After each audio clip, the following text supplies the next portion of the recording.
What's going on, everybody? Vinrylgrave here. I'm back with another video, and today is I managed to record the process of me painting Deku like few months ago, and people always ask me to share the workflow that I went through, and this is the only time that I managed to record the whole thing.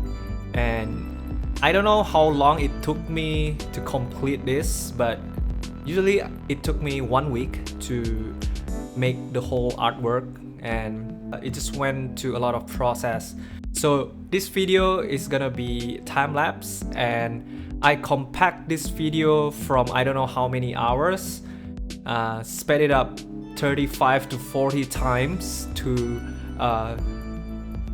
fit in 30 minutes of video, because I think last time I mentioned I sped it up 10 times. It still took 3 hours to see the whole thing. Okay, so I don't know how fast is this, and I don't know how many times I sped it up, but I compact everything into 30 minutes videos. I don't think you guys can see any small details that I did, but just to give you guys an idea of what kind of process that I went through when I do my art. Hope you guys enjoy the video, and I hope you guys learn something from this video. Thank you very much, guys.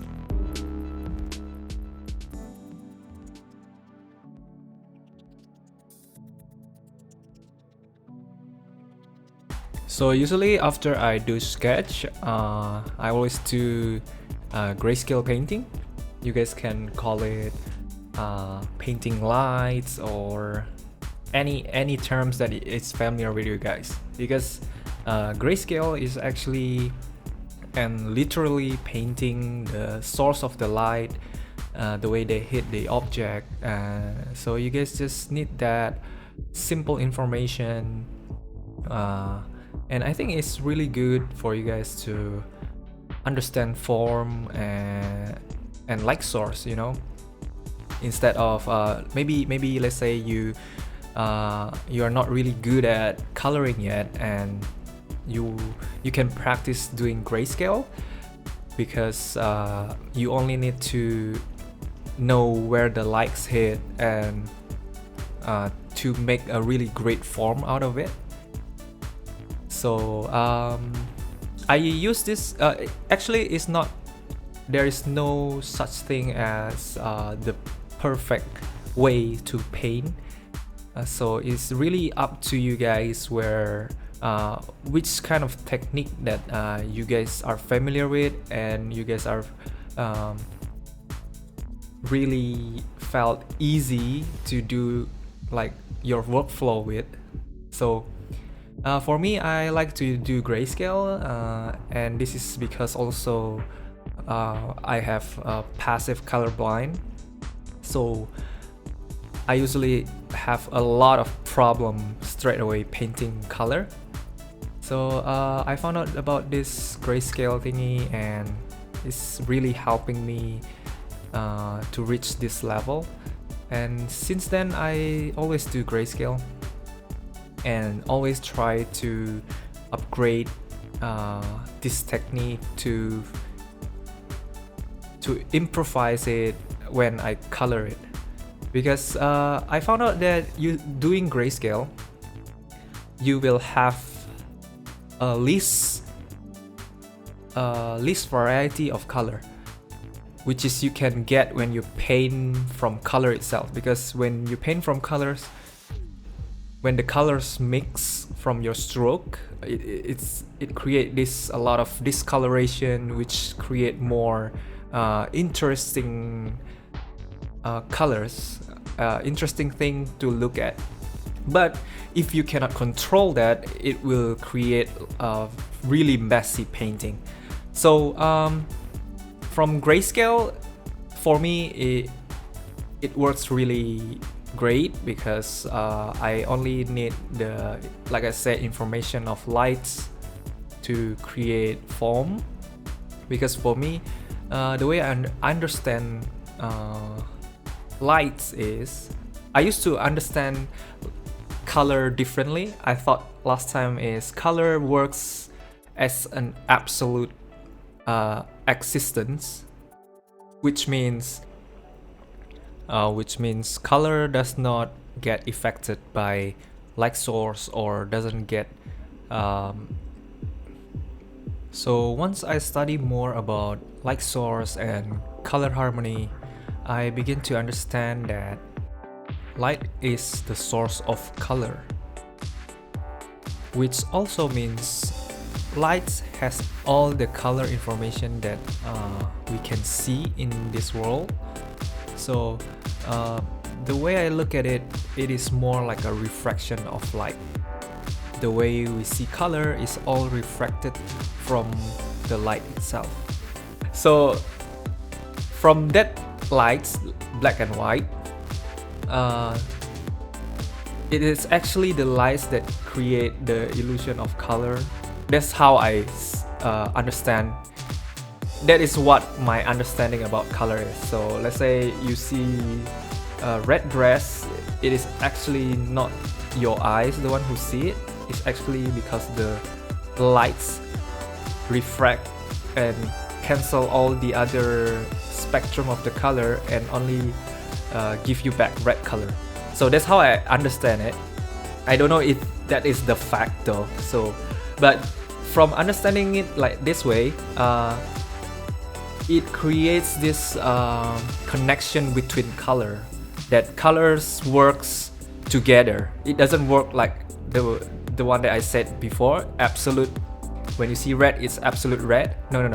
So when you see red color, but in different circumstances of light, you can see it as pink or magenta. So it is all lights. Once you understand that, I think you're gonna improve in your painting. So from this understanding, so I just focus on building my form, because on the later stage when I color, it is more like experiment and try to fit in what color match with the other color.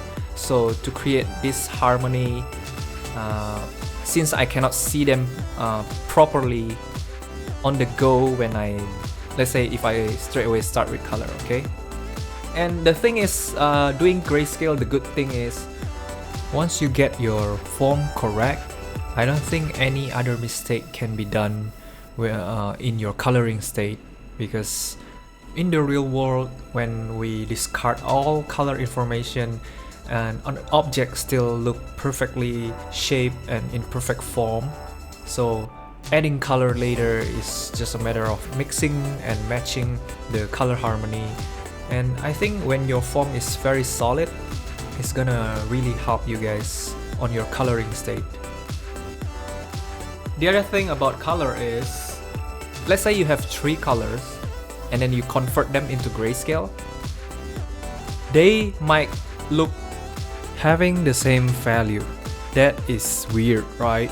Even though they are not, because let's say you have red, green, blue. When you see them as color, you always see blue color as darker than red. That is the perception of our eye. But they actually is on the same value. When you convert them in the grayscale, they're actually like maybe 50% gray. So when you convert your grayscale to color, you need to understand this also, because colder color usually appear darker than the warm color. And there's so much thing you guys need to learn about color, because me myself is still on the process of learning, and that's why I always try to upgrade my skill implementing color and experimenting on stuff. So as you guys can see here, I'm still building my value, and then I always try to separate let's say a darker object and lighter object. Yep, this is to help me on the coloring state later.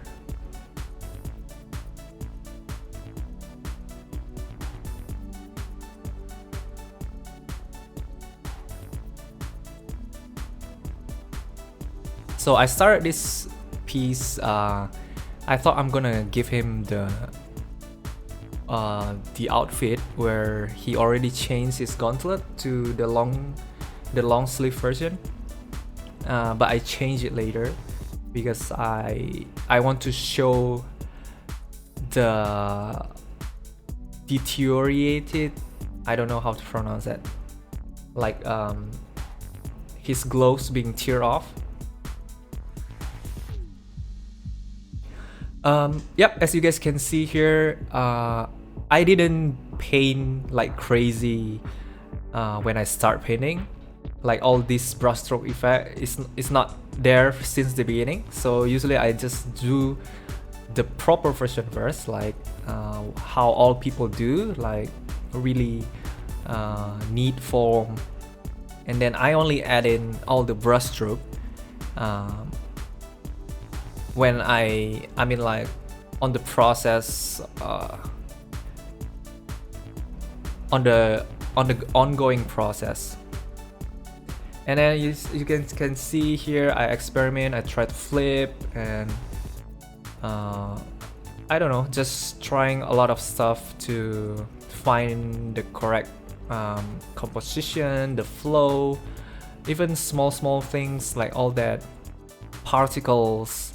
You guys need to arrange them properly because all of this stuff is the elements that helps you guys direct the eyes of your audience.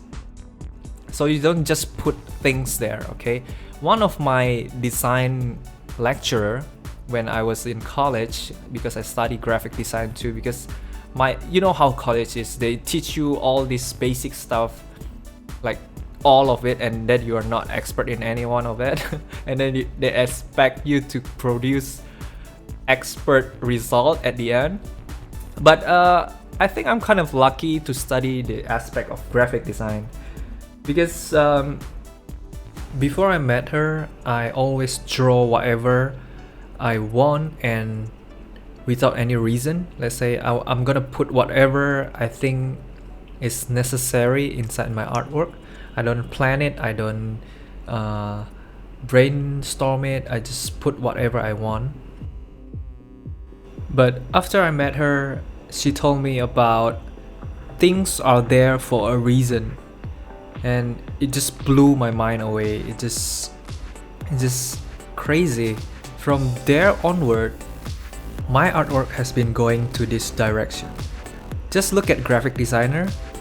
They don't simply put whatever elements they want inside their piece. They actually calculate it, plan it, brainstorm it, and everything has its own purpose. It's just really amazing to study from other field than illustration itself, and you will be surprised what you learn. And even last time when I do my college, on my college time, my dissertation is more like about form following function principle.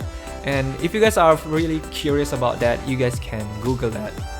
So form following function is actually a rules for architecture, where architecture, interior design, product design. So this form following function I think is really awesome because the basic idea of it is whatever we see in this world is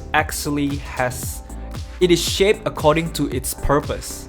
If you don't believe me, you try to observe your surrounding. You don't have to see the one that human made, like a chair. Of course, chair is made. It is shaped that way for us to sit on it. Okay, that is the basic idea. But if you see nature, you might find a really crazy shape that is there because of the nature. For example, let's say, for example, a fish. The fish that live on the deep sea and the one that is closer to the what do you call it, like surface, they have a different fins. All of this thing is adapted to fit in the purpose of where they live, and it's just a lot of stuff. If you guys observe in the nature, like the shape of the leaf is not there because it's for the prettiness. No, they have a purpose why it is shaped like sharp, why it has so many branches. So you guys need to know about this. So learn from the nature, because nature is your source of inspiration. Like, I used to think that there's such thing as originality. No, there's no such thing as originality. We can call that as innovation, because we human do create stuff from copying other stuff. Okay, so what is originality for me is when you combine a lot of existing stuff, you're gonna create something new. And this kind of thing, you guys can see the example of Bullet Train. If I'm not mistaken, Bullet Train is copying the Kingfisher beak for the front part of the Bullet Train. This beak is like really amazing because it helps the Kingfisher dive from the air into the water without making any significant splash and noise. So this design really helps the Bullet Train to travel really fast without making any loud noise when entering and coming out of tunnel that usually cause a freaking sonic bomb. All this thing is like really fascinating, and you guys can get a lot of inspiration from. So yep, when you do something on your art, make sure to give, like, you know why it is there. Okay, so as you guys can see here, I have a lot of layers, and I keep the layers that I thought I might need, and then you see I kind of distort this layer, try to find the shape that I want. A lot of experimenting going on. So even just a tiny stroke, I'm really picky about it. And you guys can see here, I try to give Deku this the star of One for All. And you guys know how Deku is actually the 9th holder of One for All, right? So I'm trying to make this. There's an 8 stars going on the background. So currently I have 1 star on his hand as the next symbol of peace. That is my concept. And you guys can see I tried the background, how I want to play with it. Flipping, rotating, I don't know, a lot of stuff. Adding smoke. And change the smoke position, distort it, warp it, erase it. Just all just to find the right feeling, the right execution for the final piece.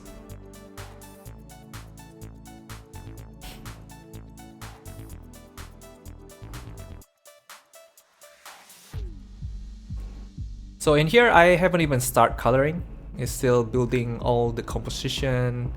I think composition is really important in art, because the way you frame your artwork, it's gonna have a really big impact on meaning, on ideas, concept, focus point. So I think it's really good for you guys to not forgetting about composition. Some people think that art is just about drawing. No, it is not. It's like, let's say you train how to box, but you just know how to jab. You just practice jab every day, and then you get really good at throwing jab. But you don't tell people you know boxing because you just know how to do jab, right? There's a lot more to boxing than just jab. So, like boxing, art is like that. When you know how to draw, you don't tell people you know art. No, you don't know art. You just know how to draw. So there is more to art than just drawing. As you guys can see, like music is the form of art, and sculpture. There is a lot of stuff that you can call art. So even though, let's say you Google up like fundamental of art, then you're gonna see a lot of stuff that compose into what is art. So learn all of that. I know all this from my own experience. Last time I used to draw a lot and I found myself, I don't even improve, but I draw a lot. Why? And then when I ask experienced people, of course the answer will be always the answer that you guys already know. So when you ask how to improve or how to be as good as you, the answer is always gonna be practice. Yes, but I do practice, but I didn't get, I'm not improving. That's what I thought. So I tried to analyze what is the thing that we need to find, like the answer. What is the answer, the proper answer for that? And I came to one conclusion about that. It is basic. Go back to basic. Like if you look at Kung Fu, you can't practice a hardcore move without a great basic, right? You know, the fastest man, Bolt, not Naruto-san, okay? He quoted that the work is behind the scenes. The competition is the easy part. The real deal is actually the training.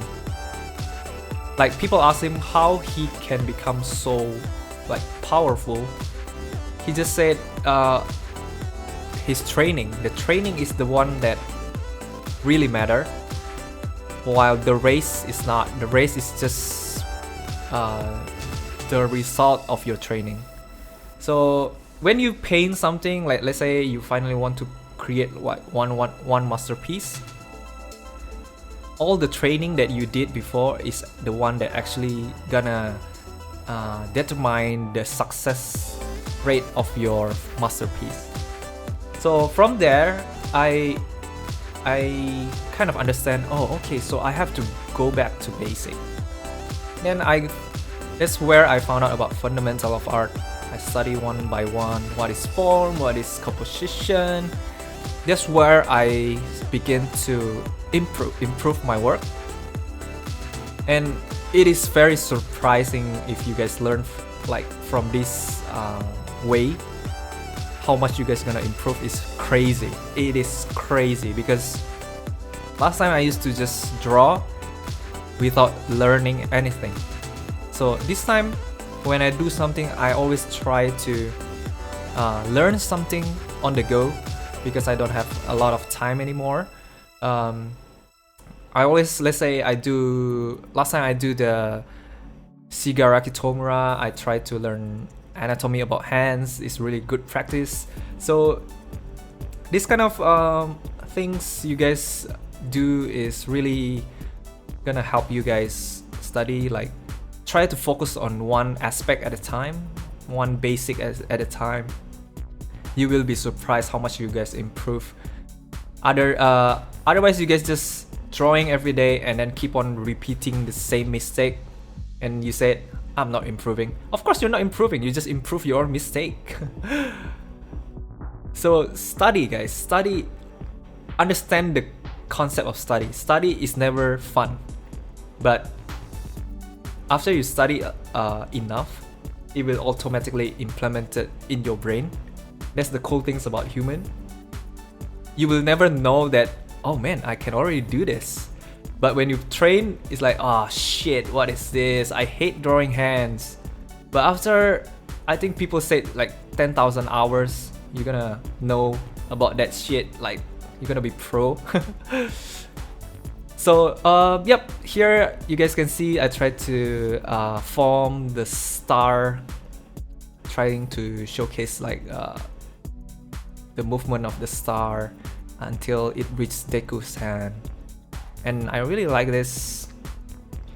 Showcase the hope in the palm of his hand. And here, as you guys can see, I already start giving color. My coloring state is really just a matter of click of mouse, you know. I use gradient map. If you guys don't know what is gradient map, you guys can try to search it up on YouTube, gradient map tutorial, or how to change from grayscale to color. I think a lot of people already do a tutorial from that, and you guys can know more from that tutorial.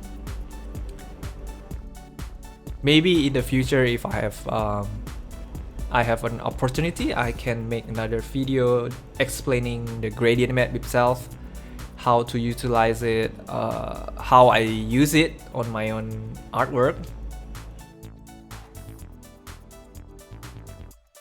It is and it doesn't stray away from the way how you guys do your value. If your value is not correct, this gradient map won't work, okay? Because gradient map is like they're gonna change your value with the color that you pick. So let's say you have 50% gray and then you want to change it to red. Yes, they will change it for you. That's how awesome is Photoshop.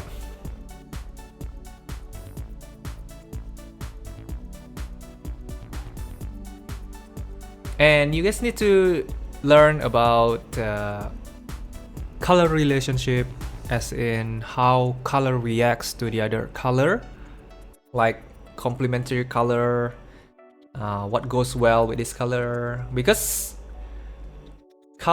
one color cannot exist without the other color. Like for example, let's say you see from the color wheel, let's say you have pink, and then you cast a light to that pink object. If you take a photo of it, the shadow will look green. Trust me, the shadow will look green. It's just that you didn't notice it. But when you take a picture of it, you go you color pick it in your whatever software that you use, it will be dark green. So that's kind of the thing that you guys need to understand, like all this fundamental of art. So in here I like tried to use another background. I don't know, a lot of stuff I did. Even here I tried to give him the All Might's costume, which is the one which never get to be released. Because I found out that the centerpiece of his chest is actually distracting the whole piece. As when I see this picture, I didn't see his hand first. I'm gonna see his chest first. So I erased this idea.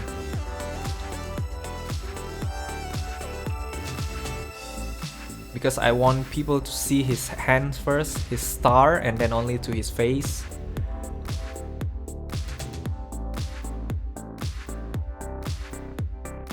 Yep, you see here I only put color and try to change the color here and there to try to find the harmony.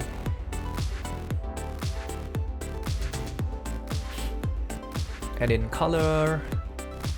So this gradient map is really useful.